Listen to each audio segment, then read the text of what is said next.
આપ જોઈ રહ્યા છો satyday.com પાક્કું ગુજરાતી। સુરતમાં દારૂબંધીના ધજાગરા ઉડાડતી એક ચોંકાવનારી ઘટના સામે આવી છે। શહેરના પાંડેસરા વિસ્તારમાં પોલીસે દરોડા પાડતા એક મહિલાના ઘરમાંથી દારૂ બનાવવાનું કારખાનું મળી આવ્યું છે।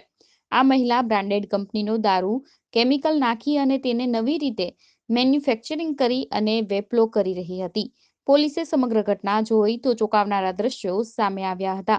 આમ સુરતમાંથી દારૂ બનાવવાનું યુનિટ મળી આવ્યું છે। આ ચકચારી બનાવની વિગત એવી છે કે સુરતની પાંડેસરા પોલીસે શુક્રવારે મધરાત બાદ આશાપુરી સોસાયટી વિભાગ 2 માં વિધવાના ઘરે છાપો મારી હલકી કક્ષાનો દારૂ બનાવવાનું કારખાનું ઝડપી પાડ્યું હતું।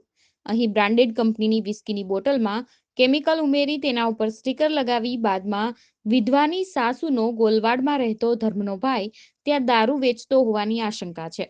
કોરોના મહામારી વચ્ચે દારૂની માંગ વધી રહી છે ત્યારે દમણથી સુરત દારૂ ન આવતો હોવાથી આ સમયે દારૂનો ગેરકાયદેસર વેપાર કરતા બુટલેગર નકલી દારૂ બનાવવાનું શરૂ કર્યું હોવાનું સામે આવતા પાંડેસરા પોલીસે મળેલી બાતમીના આધારે સ્ટાફે મહિલા પોલીસને સાથે રાખી શુક્રવારે મધરાત બાદ પાંડેસરા આશાપુરી સોસાયટી વિભાગ 2 પ્લોટ નંબર 152માં વયોવૃદ્ધ સાસુ સાથે રહેતી વિધવા ભારતીબેન રાજેશભાઈ રાણાના ઘરે છાપો માર્યો હતો।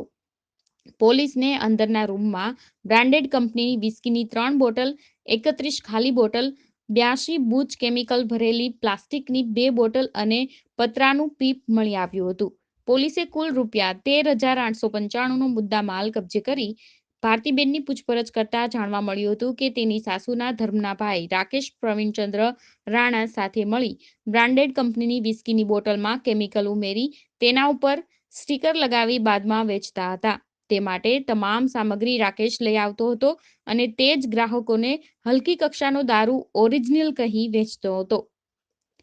satyday.com Surat. Welcome to the Ran Festival, a time for this stark land to don the colorful robes of festivity.